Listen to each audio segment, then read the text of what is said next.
Bonjour à toutes et à tous, bienvenue dans votre émission culinaire qui part à la rencontre de vos restaurateurs et producteurs locaux. Aujourd'hui, nous nous rendons dans un petit restaurant qui se situe à Castellane. Alors par exemple, vous êtes venu visiter les gorges du Verdon, vous voulez vous promener, changer un peu d'air. Bienvenue dans le village de Castellane, donc comme je vous l'ai dit à l'entrée des gorges, il y a aussi le roc qui est emblématique du village avec sa chapelle. Il y a aussi autour le site des Siréniens et entre-temps, après toutes ces activités, après toutes ces découvertes, eh bien, on peut faire un petit arrêt dans justement ce petit resto qui s'appelle Au Délices. C'est Linda que je vous présente aujourd'hui. Bonjour. Bonjour. Alors, depuis combien de temps vous travaillez dans la restauration ? Ça va faire une dizaine d'années que je suis dans la restauration. J'avais un restaurant il y a quelques années. Et là, ça fait 3 ans que j'ai ouvert ce petit resto, petit bistrot. Qui a une histoire particulière. Qui a une histoire particulière parce que mes parents étaient bouchers, charcutiers, traiteurs. Et c'est pour ça que j'ai toujours aimé la cuisine, parce que j'ai appris avec ma maman et la charcuterie un petit peu avec mon papa. Donc je connais bien la cuisine provençale. Alors, donc pourquoi ne pas avoir choisi de reprendre l'affaire des parents et d'avoir choisi plutôt un restaurant ? Parce que boucher, charcutier, traiteur, c'est très compliqué pour une femme seule. Dans quel sens ? C'est un métier qui est très difficile. Il faut savoir découper la viande, il faut savoir... c'est tout un autre métier. Et puis moi, ça ne m'intéresse pas. Je ne suis pas très intéressée par ce côté-là. Je suis plus intéressée par des petits plats mijotés, comme faisait ma maman. Alors finalement, voilà un restaurant qui s'appelle Au Délices. Pourquoi avoir choisi ce nom d'ailleurs ? Parce qu'au départ, c'était pas le même concept.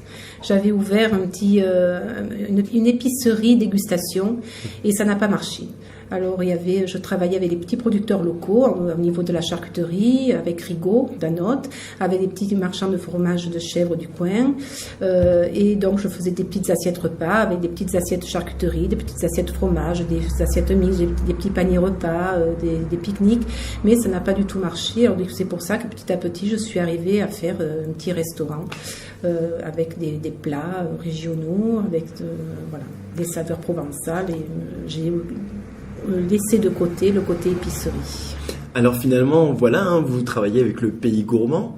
Et donc, est-ce que vous proposez des plats essentiellement faits à partir de produits locaux ou vous avez, Oui. Oui, je travaille l'agneau avec les agneaux de Christophe Coven, qui se trouve au Chéron, près de Castellane. Je travaille, comme je vous ai dit, avec les petits fromages de chèvre, avec le miel de la vente de la région. Je travaille avec la charcuterie Danote, qui c'est une charcuterie excellente. Rigaud à Danote. Voilà.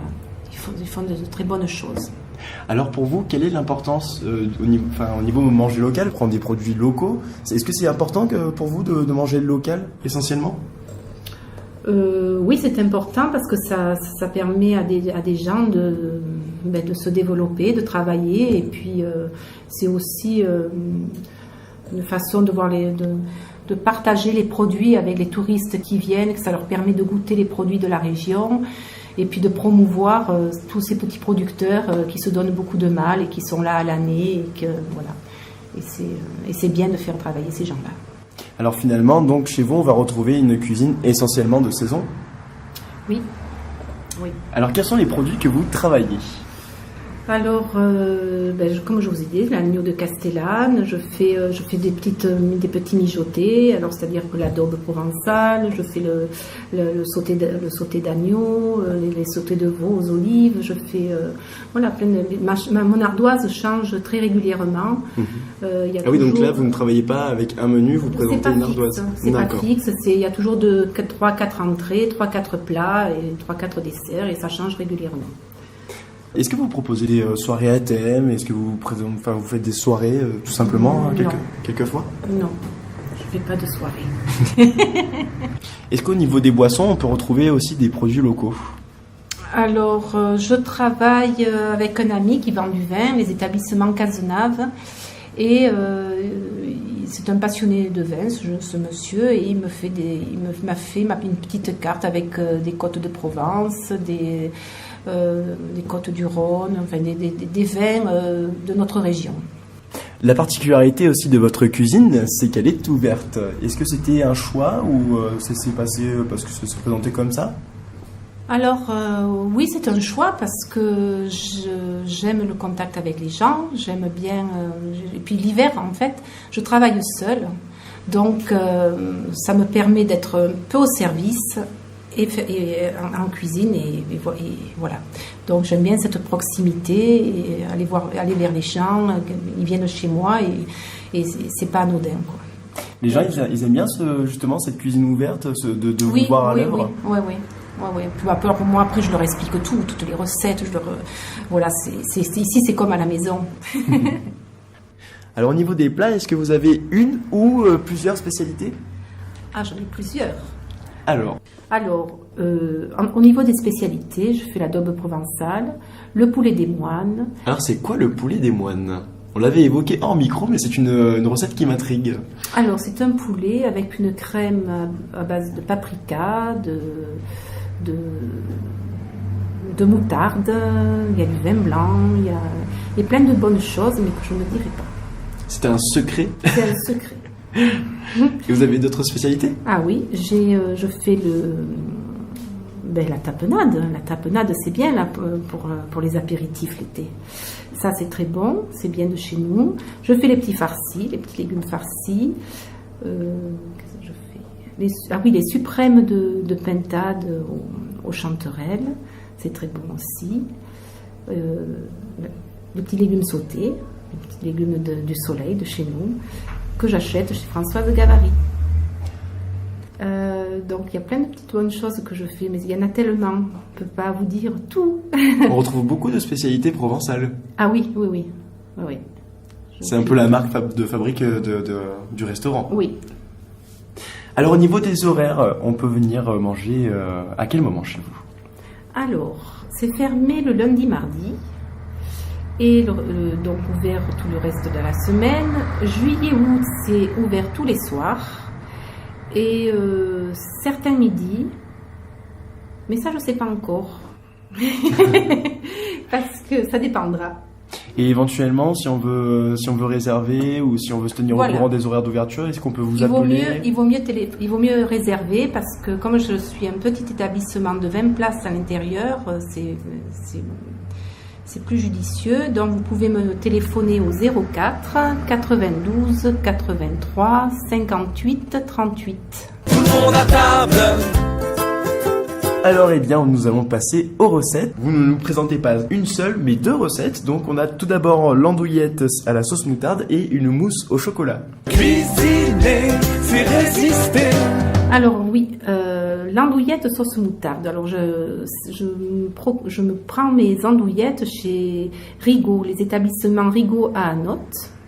C'est eux qui font toute la charcuterie, qui font de très très très bonnes choses. C'est eux qui ont créé le gourdin gaulois. Alors le gourdin gaulois, c'est leur spécialité. C'est un peu comme la porchetta, je pense, pancetta. Porchetta, niçoise. Alors dans le gourdin gaulois, il y a un peu de l'anis, du carvi, c'est délicieux. Et puis donc il y a aussi leur andouillette, alors là c'est une merveille. Moi je la prépare avec une sauce moutarde. Alors je mets un petit peu d'oignon à revenir, je mets un petit peu des lardons, je rajoute de la crème, un peu des herbes de Provence. Et je fais tout revenir ça tout doucement. Ensuite, je prends l'andouillette. Donc l'important dans la sauce, par contre, c'est vraiment une cuisson lente. Hein. Oui. Après, je mets mon andouillette dans le plat avec un petit fond de vin blanc. Une andouillette, c'est pour une personne? Une personne. Un petit fond de vin blanc, l'andouillette, un petit peu de crème et au four. Et je sers ça avec des petits légumes sautés, de la polenta. Alors, tout à l'heure, hors micro, nous avions parlé des patatounes. Ah, les patatounes. Ah oui, c'est bon, les patatounes. Alors les patatounes. Alors, les patatounes, je prends des petites pommes de terre, des agatas, que je coupe en petits morceaux, je mets dans un plat au four, avec par-dessus un petit peu des herbes de Provence, un petit peu d'huile, et hop au four, et ça cuit tout doucement. Et quand c'est un petit peu doré, c'est terminé. Alors, les patatounes, c'est un nom qui fait un petit peu provençal, c'est une spécialité du coin? Ah non, c'est moi les patatounes. Ah. Recette by Linda. Non, c'est pas moi, mais non, patatounes, c'est un ami qui me disait toujours, tu me fais des patatounes. Je suis restée. C'était le marchand de vin. Envoie du local et du bio, des produits sains pour nos marmots. Alors ensuite, une mousse au chocolat. Ah, la mousse au chocolat.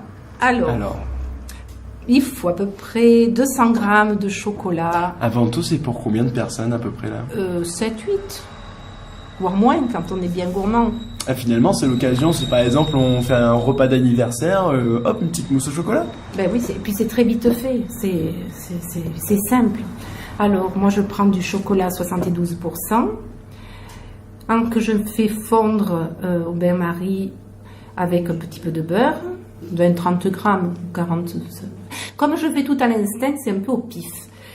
Je fais fondre mon chocolat, après je prends les œufs, d'un côté les jaunes, d'un côté les blancs, Combien d'œufs à peu près 7-8. Et puis, je mets 7-8 jaunes que je mélange avec le chocolat fondu. D'autre part, je monte mon blanc en neige. Je rajoute une petite pincée de sel. Ça les rend plus fermes. Et puis après, je vais mélanger ça délicatement. Et donc après, on mélange. Et puis on met ça dans des jolis verres. Et il faut laisser ça au frigo Ah oui. Combien de temps à peu près avant d'être servi Ben, quand on est gourmand, on n'attend pas trop longtemps. Et puis, on peut le garder un jour ou deux. C'est tout simple. Génial. Avec de la chantilly par-dessus, c'est plus joli. Je mets des fraises dessus. C'est bon avec des fraises. Et de la chantilly aussi. Eh bien, je vous remercie Mais merci à toi. et à bientôt. À bientôt.